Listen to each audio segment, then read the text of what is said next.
Hi, Angela here. Today we're going to talk about success stories and how you need to include these on your resume. We're going to talk about why you need to include them.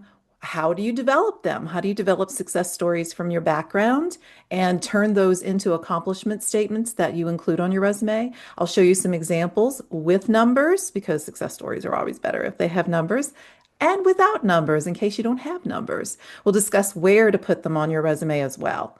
Okay, so let's dive in. First, why do you need accomplishment statements? Well, you need to do more than just simply list these tasks that you performed in your work, in your background, more than just your educational credentials and that sort of thing. You really need to talk about the impact that you've made, how you've helped to achieve results. Maybe you've directly achieved them, maybe you've been part of a team that achieved them, but that needs to be included. I can tell you this, recruiters and hiring managers love to see the metrics. They love to see numbers. So if you can do this on your resume, it makes you stand out. It shows your value proposition so that they can see that you're qualified for the job, but you also are bringing real value, not just stated value. A lot of people can just say they can do the job, but if you can prove it with real life examples, you're going to stand out among the rest of the candidates that are vying for those opportunities. All right, so you really need to stand out from the pack. I think that's the number one reason. Let's just face it, that's the world we're living in. And whether it's an employer's market or an employee's market, you still have to prove that value proposition. And this makes sense because job seekers, they're out there applying for jobs and vying for jobs, whether they're passively looking or actively looking. And this explains why employers are getting an average of 200 to 250 responses to those postings that they put out there. So lots of competition. You need to cut through the noise, right? So it's not, you don't just want to state simply, here's my credentials. Can't you see it? No, you have to prove it. You have to provide evidence. All right, so the main way you can make this happen is to develop accomplishment statements for your resume. And here's what it should show. These are different things that you can use to show that you have accomplishments to put on your resume. They should show definitely how you've made an impact on the bottom line or on productivity, used in quantifiable numbers if you possibly can, because like I said, numbers just really they love that. And it brings your eye to those numbers when you show them on the resume. These are the most desirable types of accomplishments. So you might show productivity, you might show impact on money in some way. So those are important things. Other things that you could consider accomplishments that you'd want to put are achievements such as awards, patents, articles, publications, lectures, panel appearances, speaking engagements, just all sorts of things that make you stand out in your field, in your industry, in your job, in your company, organization. Here's an easy acronym that a former colleague, when I was a recruiter, a former colleague used to use this all the time. She would say, look for the MSA. M stands for made, S stands for saved, and A stands for achieved. Made, saved, achieved. So, how have you made money or helped to make money? How have you saved money or helped to save money or save time means productivity, right? Increasing productivity, and that's a powerful accomplishment. And how have you achieved recognition in your job or your field, your industry? Okay, so that's what you're looking for the content of your accomplishment statements. Let's look at how you develop those success stories for your accomplishment statements to get those accomplishment statements. Now, this is the same kind of way that you would develop success stories for your interview process. But the difference here is that for your interview, you had to have a lot of robust many success stories ready at the available and you're ready to talk about them in your interview. But on your resume, you have a limited space. And you really want to emphasize those key things that you really want to attract and you want to be doing in your work. So you love doing it, you're good at doing it, and this is what you really want to emphasize on your resume. Okay, so we use a formula for this. This is a simple formula to remember. I prefer the the formula that starts with the S. S is in situation, but there's all sorts of variations: situation, challenge, problem, And so there's different ways you can look at that. But I like situation because that encompasses all of that, problems, challenges, etc. And then the last two letters in this acronym, a formula that you follow is action and results or results. So situation, action, results, SAR, SAR. All right, so we use this. Those of us who do interviewing, and I used to do a lot of interviewing when I was a recruiter, and I would use this formula to really break down and make sure that I'd ask the questions that I need to ask and make sure that the candidate was giving me the responses that were predictive to so that I'd know that they could do the job. And I would, of course, be asking for how did they make that impact? What happened next? So, anyway, let's talk about this. You describe a situation in which you use your expertise, your skill, your unique value, the aptitude you have, whatever it is, that you're proving to make this point, that you're proving in your summary section when you impacted money or when you saved time or increased productivity. And how did you impact your team, your customers, your colleagues?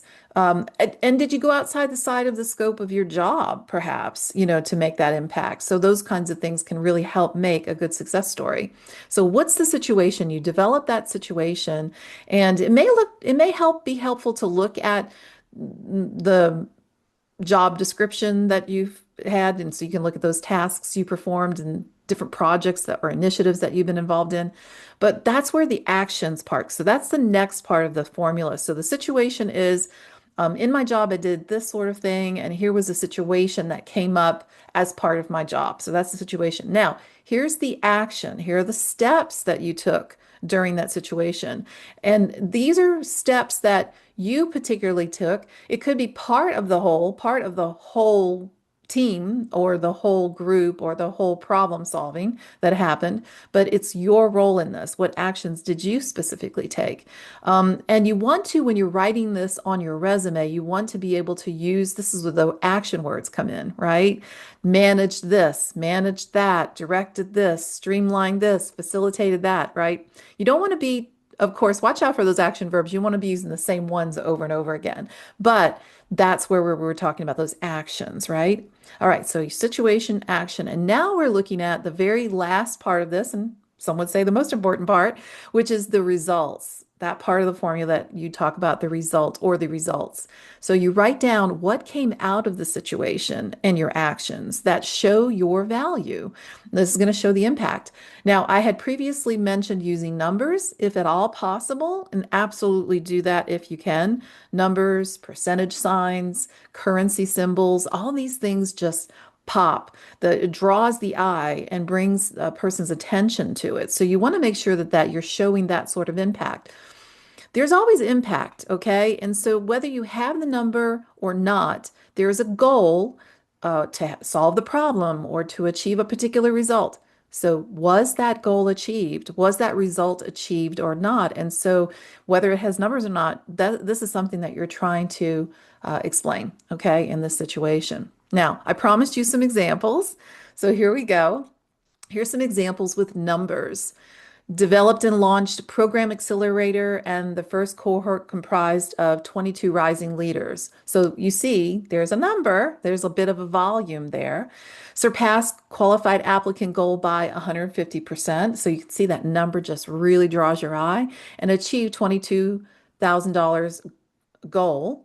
$22,000 goal through successful promotional efforts. So you can, let's just break that down, that first one, okay? Developed and launched Program Accelerator. We're talking about the actions, okay?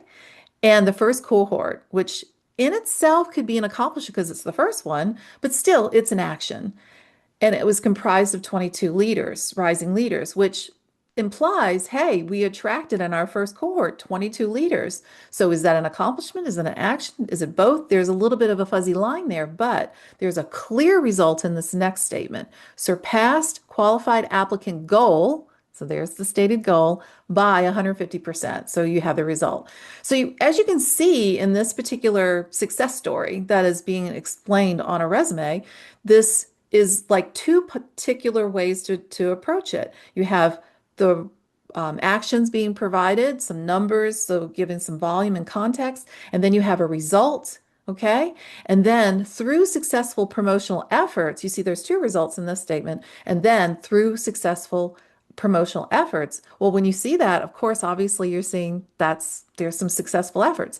Now, as you can see on this, we're not showing the entire story, but it's designed in such a way to invite inquiry. You want to get into that interview and have them ask you, tell me about these promotional efforts, and then you can tell them the backstory. So, in your preparation to put this on the resume, and of course for the interview later, you're writing down the backstory. You're typing that out on your spreadsheet or writing it down in your notebook, however it is that you like to prepare for an interview, by putting that information together.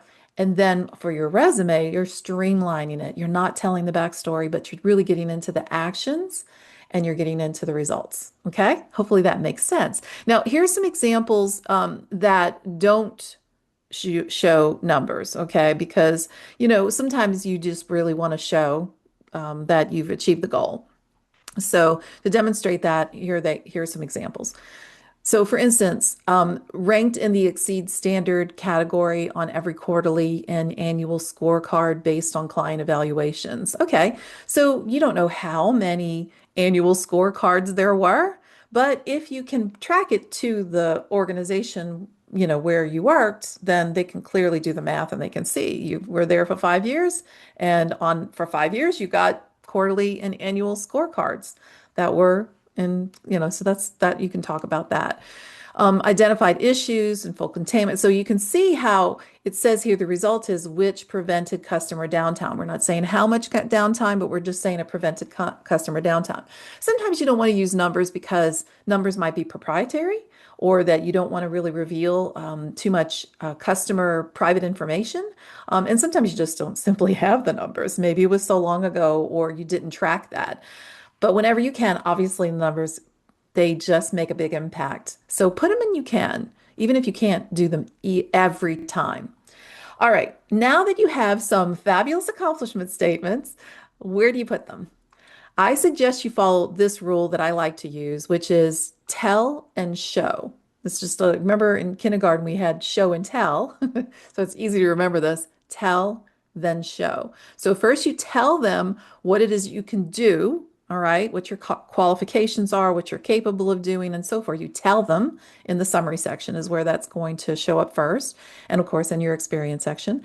And then you back it up by showing them the evidence. Like, this is what I do in real life. Here's the impact in like real examples.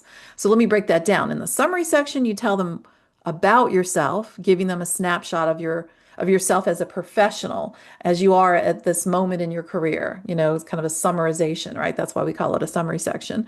Naturally, you would tell them what they need to know as it pertains to the job that you're seeking.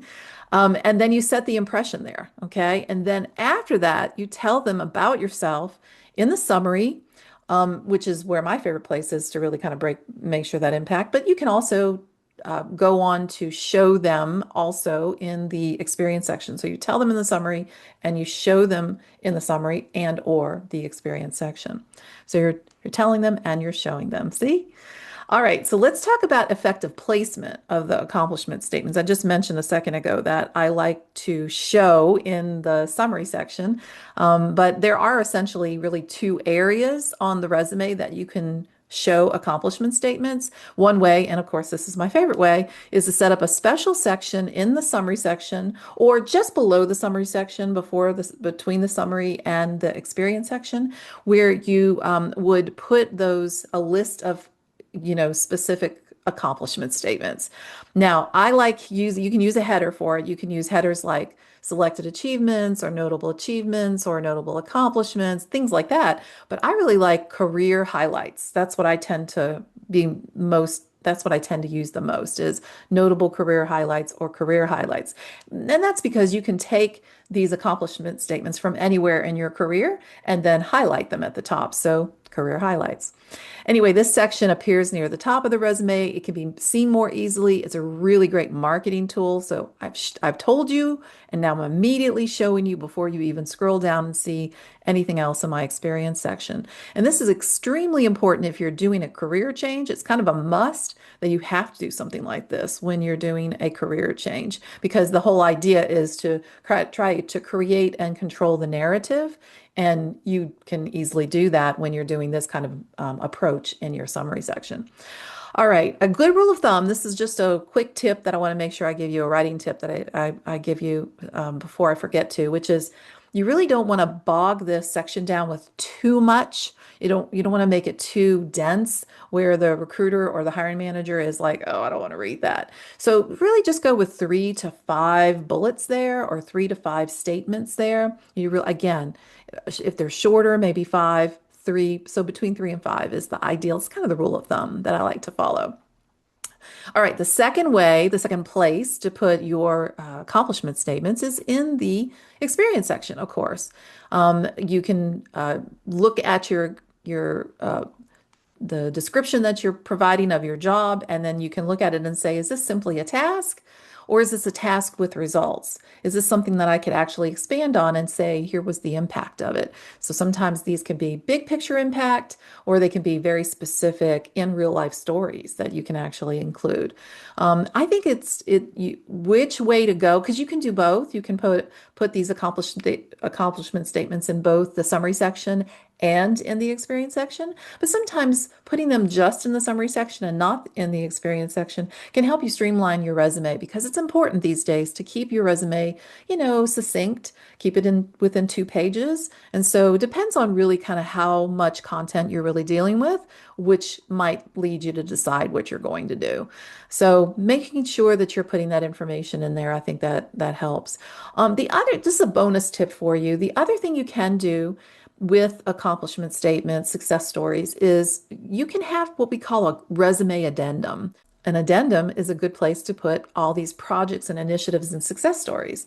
I've helped clients with building their resume, and they've had so many success stories and so many projects. They're like, I want to put more. Well, let's put really the most imperative, juicy, spicy ones on the resume. And then let's make sure we have a full compendium of all of the other projects on an addendum. So just an idea that you don't, and it could be like a great little tool that you have, that if you're looking at a particular job, you can say, oh, let me go into my addendum and pull this forward and put this on the resume and replace and move things around. So it's nice to be able to have that kind of in your back pocket in case you need it. So I really like the idea of having an addendum in case.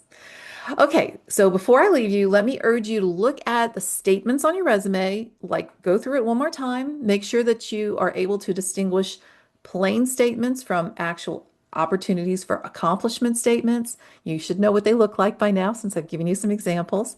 If a statement describes your role, that's fine. Maybe that's all it needs to do. But just know that it's possible that you're just telling the recruiter what everybody else is telling the recruiter or the hiring manager as well. Hey, I'm qualified just like this person and just like that person. But when you put like real numbers, real accomplishments, real results, experiences that you've had, impact that you've made, projects and initiatives you've worked on, and you really get into it a little bit, just a little bit, you're actually standing out from the pack. This is like really, I'm telling you, recruiters love this stuff. They love seeing the metrics on the resume, like I said earlier. So with that, I encourage you, go ahead and take the time to analyze your resume. Just make one more pass with this concept in mind of, is this an opportunity to make this an accomplishment statement or not? All right, so that's all I have for you today. This time, until next time, be well.